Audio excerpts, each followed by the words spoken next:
Good morning, YouTubers. It's the 7th of May 2015 today, and we've had I think it might have been a mouse has chewed through the stalk of one of my cauliflowers, and it's ruined.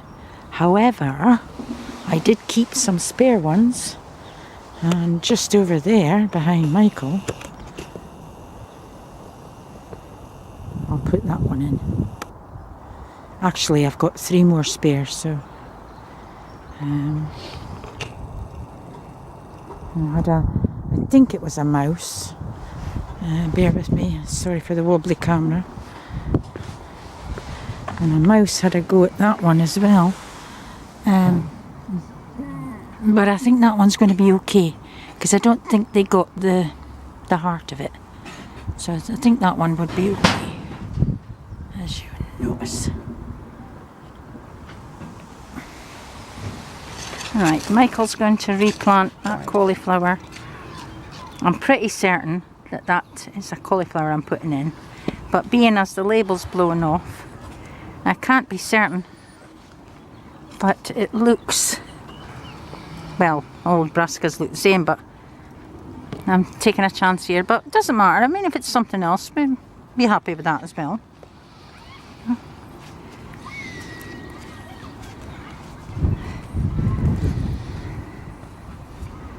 That's well popped behind that one. Yeah. Yeah, they were just spare ones.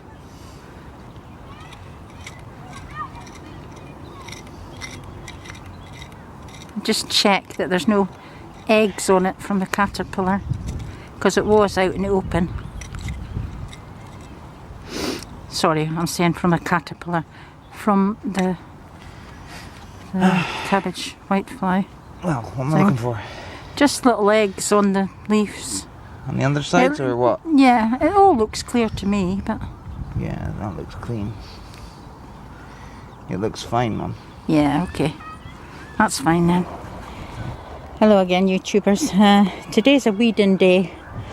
Because of all the rain we've had, the weeds have grown really badly.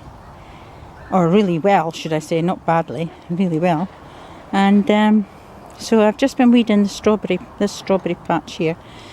The lettuce, the Tom Thumb lettuce is coming along fine. I interplanted them. I've taken off all the dead flowers from the frost, so they'll shoot back again, as you can see. Where are we? That one there is not dead, so it's growing away. And again there, and I'll show you what a dead one looks like. I'm sure you've been shown this many times before, but can you see? Sorry for tilting the camera, but it gets a black head on it. That one there, you just nip it off. All the ones under the straw, they're fine. They're just flying on. They're quite happy. They've all got flowers on them. I just walk you around here. Sorry about the shadow. These are the parsnips, and they are flying ahead now. And all the carrots in between, they're coming along fine. 2 types of carrots in there.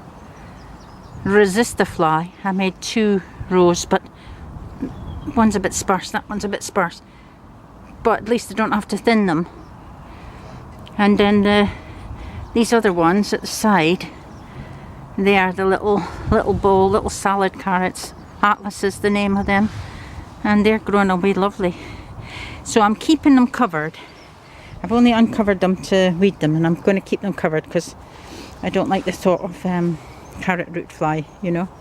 So, and then what else was I doing? Oh, there's Brian over there. He's weeding the brassicas, doing a thorough job. Now I know I shouldn't have put these in the brassica bed, but because they're at the edge, I think it'll be fine. It's celery. You know, the ones I'm having was having all the difficulty with. And what else did I do? Oh, I'll switch off till I walk up. Hello YouTubers, I just thought I'd let you see what I've done with the sweet corn. I did have a couple eaten, but I think it was mice. And I've pinched an idea from Home Gardens. He was talking about his shallots, and he said that he did this with his shallots to protect them against the wind. And it just gave me an idea that if I did this, it would protect the sweet corn, against the wind and possibly against the mice. Now I know mice do dig, and if they really wanted it, they'll get it, but it's some protection. It's better than nothing. So that's all good. So I'm going to do that with the rest of my sweet corn when I come to plant them. I'm not going to plant them just yet, but these ones are doing fine. The ones in the ground, I mean, they're just doing fine. I mean, what can you say? They were quite tiny when I put them in, so they're all right. So there we are, folks. That's Michael planting up the Zebrun, the banana shallots. Zebrun, I think you call them. They were a bit smaller than the other ones, the Matador ones, which is right next to them, but I think they can go in now, because when we put those Matador ones in, they were sort of looking a bit sorry for themselves, lying on the ground, etc. So I should imagine with all this rain that we've had, the Zebrun ones will be fine. They'll pick up quite quickly. They need to go in the ground. They need the nourishment from the ground. So, you know, they've been in these little pots long enough. So, decision made, and hopefully they'll be okay.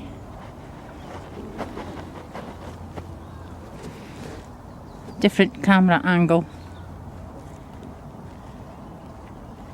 So I'm lying flat out here to get the camera angle. And I'll get back to you in a minute. Bye for now. Now then, after having pulled all the dead strawberries off, well, not all of them, there's a few more, but I'll get them later.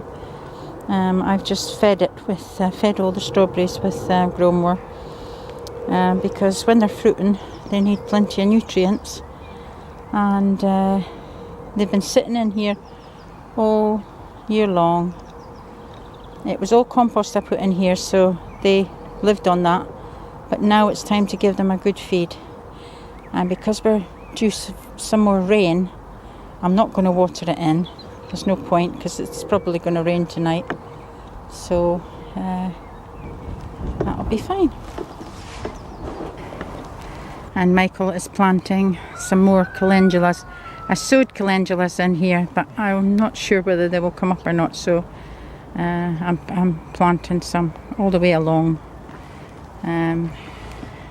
because I watched Jim's allotment program, and he, at the beginning of his allotment programs, he has a scene where he has all these calendulas along the front, and he said that they just reseed themselves year after year, and I just thought that was really nice. It was very pretty, so that's my intention as well, to have them seed themselves, hopefully, along the front here.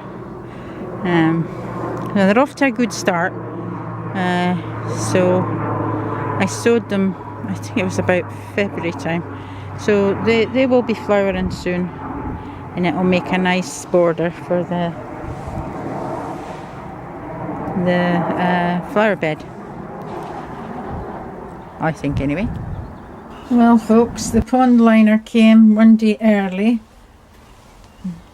the liner and the underlay. So we come back down and to fit it.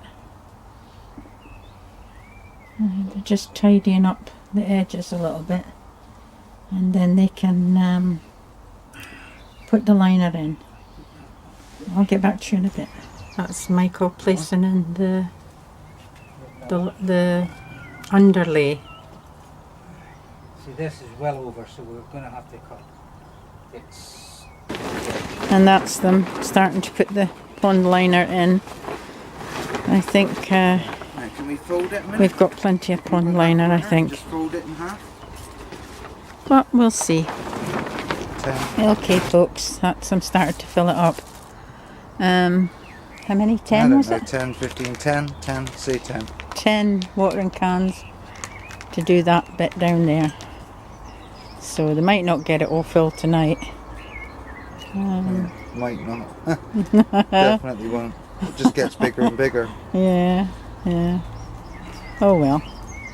There's always another day. It's not to worry. But and then once the water pushes it all out and settles it all, then they can sort the little pleats in it at the top and tidy it up. And they have to leave about, I think is it a foot over the side? Well, They say we'll a leave as much metre. as we can. A metre. So we'll leave just as much as we can, and then Yeah. Okay. Brian's doing it by hand, and Michael has got the idea that he'll use the wheelbarrow to put water in. I don't think that'll work, do you, Brian? No. Oh well. Well, let him have his.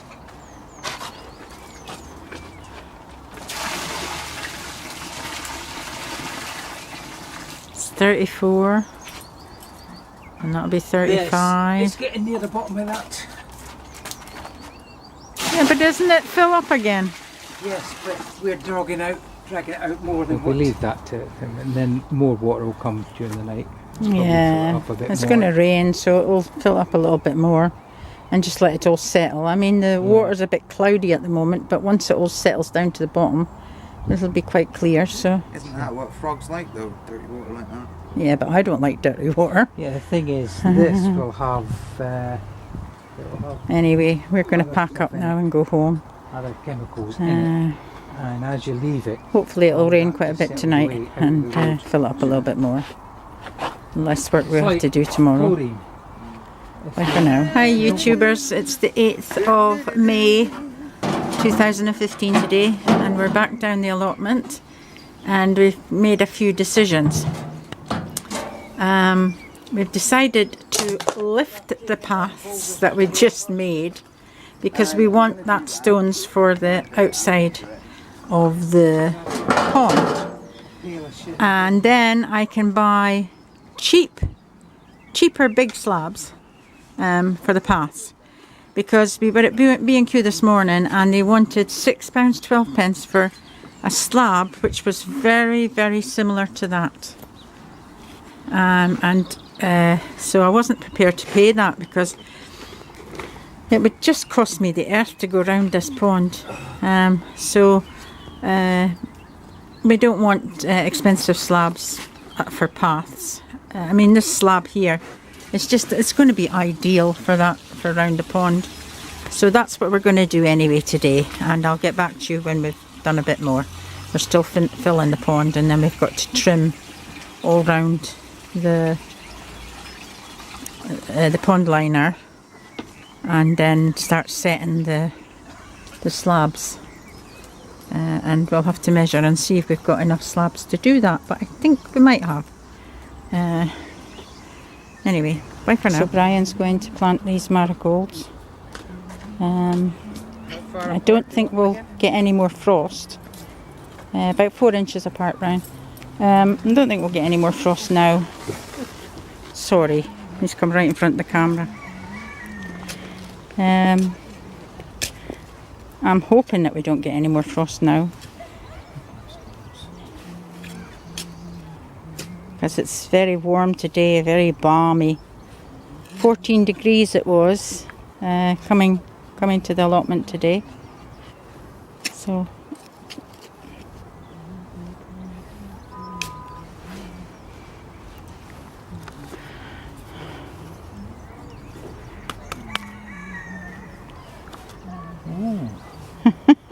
They're all wet. yeah, because I repotted them not long ago, so They're all dry. yeah, they'll be pretty dry. Well, we just watered them yesterday. They were in the cold frame, so the sun beating down on them, you know. Yeah, 4 to 6 inches apart will be fine. And I'll get back to you when he's done it all. I thought I'd like to show you this, YouTubers. If you remember in some of my previous videos, I said I did have a load of vine weevils that were making notches on the peas, and I sprayed some organic pyrethrum on it, and as you can see, I am no longer bothered with them because the new growth is the proper colour, and no notches, or at least not so many notches at the top. But they were just devastating the plant at the bottom. And the new peas that we put in on the other side remain green and no damage to them. So it just goes to show you can keep on top of these things quite easily without compromising your, you know, your soil or your plants or anything like that. So that's all for now. There we are. That's Brian finishing his planting of his marigolds. And hopefully Mr. Frost won't pay us another visit, because I'll be really disappointed if he does. But I don't think he will now. I think it's just too muggy in the evenings now. Oops. You're not sitting on one, are you? No. You are? Okay. You can see him there. Should have gone to Specsavers. Now then, YouTubers, this is comfrey. And when it starts to flower, which it is about to do there, what I do is I cut the flower head off. Like that. Because if you don't do that, then the flowers will take all the goodness of the comfrey leaves. It'll suck all the goodness from the comfrey leaves. And so when you use the comfrey, it won't be as strong, you know. So that's what I do anyway. And what you can do with the flower heads that you snipped off, you can gather them up and chuck them in the trench where your potatoes are growing, and that'll give them a bit more nutrients. So as you can see, we've still only got, well, we've got 2.5 rows of potatoes now, because we can't find the other potatoes that the foxes had dug up. They must have taken them, but you know, just for playing with. But that's Sarpo Mira, and then there is potatoes underneath this bit here. There is potatoes in there, and there's potatoes at the back there, but not in that little bit over there. There's no potatoes there, so they must have taken them. Ah well, not to worry, we got plenty of spuds. So the rain went off again, and then Michael's continuing with placing the stones. Right folks, I thought you'd like to see a couple of ladybirds on one of my delphinium plants. And I think it's fairly obvious what they're doing. But when I was a child, my dad used to take me long walks in the countryside, show me all the wildlife and talk about it. And he always told me never kill a ladybird.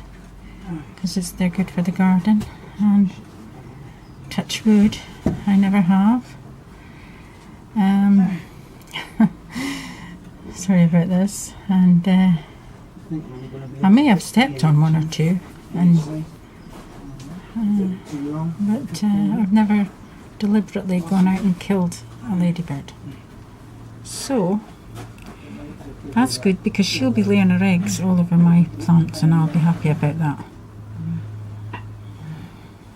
Bye for now. Okay, this is where we've got to stop, folks, now, because it's too wet to continue. The rain's coming down, so we'll do the rest later, and I'll put that up in my next video. Bye for now. Thanks for watching. Take care.